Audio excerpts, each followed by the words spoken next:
All right, I am back once again, and once again I have one of my Nikon rangefinders with me with a lens on it. And this video is a little bit different. I've reviewed pretty much all my Nikon equipment and my grand collection, which, while it's definitely not really anything that remarkable, it's pretty impressive to most people. But one thing people ask is, you know, what would you narrow it down to if you had to keep just one camera and one lens, or like one camera bag with a handful of reasonable items like one body and two lenses and an accessory or two? What would you keep? And I think it's an interesting question because, well, you know, I have all this stuff and I realize I don't need it that much. It's nice to have, but I could get by without all this stuff. I could easily live without any of it, and even the cameras. I could get by with like one film camera and one or two lenses and still be pretty happy. And in a lot of ways, it would make things a little bit easier. So I'm right here with my big reveal, and if you've watched my videos, you probably know the camera. You can tell it's a Nikon rangefinder. It doesn't have the self-timer, so that's pretty much an S2 or an S3, but it has a pretty big viewfinder, so that would be an S4. And yes, it's the S4 with, ta-da, the early production 28mm f3.5 lens. This is the only Nikon 28 I have, but I really like it. It has a nice vintage look. It's sharp. You can produce a little bit of a depth of field with it. It's difficult to pull a depth of field, but I don't always want that. And then of course I have the corresponding 28mm viewfinder, which was really hard to find. But I love the look of the viewfinder on the camera.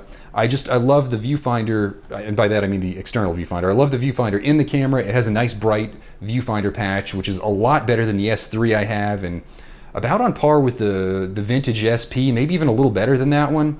I would say the Nikon S, the original one, has a viewfinder that is darker and narrower, but its patch, its viewfinder, or I mean its rangefinder patch, is a little bit more contrasty, probably a little bit easier to see than this one. The viewfinder's not very cluttered. You got 50 and 105 frame lines, so there's not a whole lot to distract you or get in the way. A lot of people complain that the S3 with its 35mm frame lines kind of pressed to the edges is a little bit too much, or people claim that when you have the SP and you have a bunch of the frame lines active, it kind of clutters the frame. And I'm not a huge, I don't hate that, but I can kind of see where they're coming from. The S4 is very simple. There's not much to it, and I think that's one of the reasons I like it. There's no self-timer, which I never really use anyway, so that really just gets in the way, so its lacking is kind of nice. You have a very simple mechanism right here for the film counter. It's just sort of an exposed wheel, kind of like you would have seen on the S2.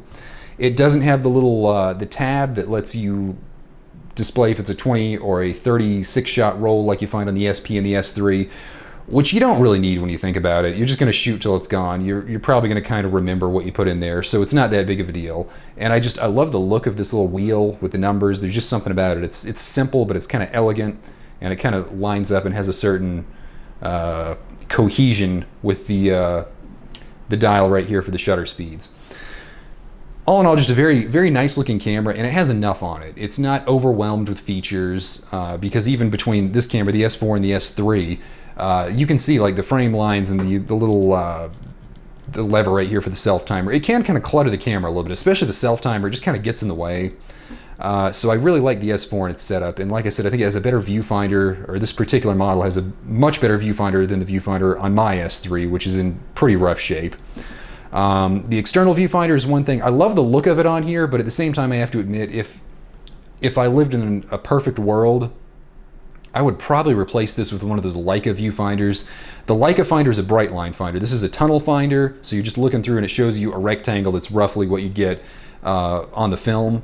There's not really any leeway or anything. There's no parallax correction marks. You have to turn the little knob to get parallax correction. The Leica finder is broader than, I don't know how big it is. Let's say it's roughly a 24mm finder with 28mm lines and parallax correction marks, so you don't have to mess with this little knob back here. Ideally, I would put one of those on here, but they're pretty expensive and I don't have one. I just really like this 28mm lens. It's perfect for landscapes. It's perfect for like walking around street photography type stuff. It's not ideal for like portrait work, obviously, but I don't really do a whole lot of that, so it doesn't really bother me. And just for me, this is a great lens. It's not the fastest lens, but I think that contributes to it being very sharp. You don't have to be your focus doesn't have to be dead on. We've got a slower wide angle lens like this. You have a much deeper field of focus, so you don't really have to be quite as finicky as you would with like a 50mm, especially one wide open at like f2 or f1.8, or a 105 that's going to be pretty finicky with the focus. And you can just do a lot with the 28, in my opinion. I know some people will say that, you know, wide-angle lenses are kind of gimmicky and you can really only use them for like landscape photography, but I guess that's a lot of what I do, so it works for me.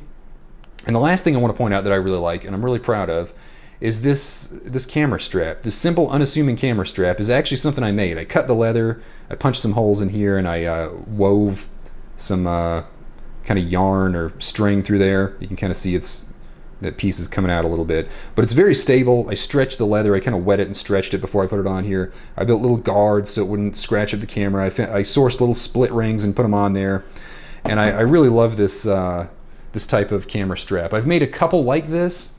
There's one almost identical to this on my Nikon FM2T, and I think one of my other cameras had one at some point, but I don't know where it went. I had a couple of these, but this is probably the best example. It's got the perfect length.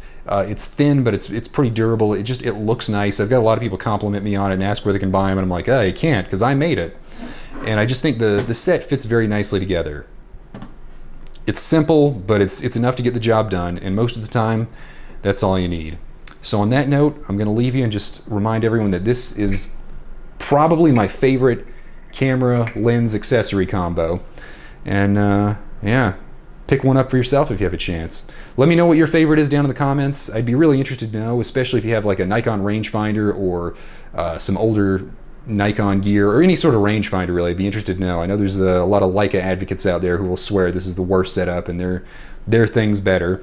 But for me personally, this is without doubt the favorite camera in my collection. I can't really quantify it perfectly, but that's just how it is sometimes. So enjoy.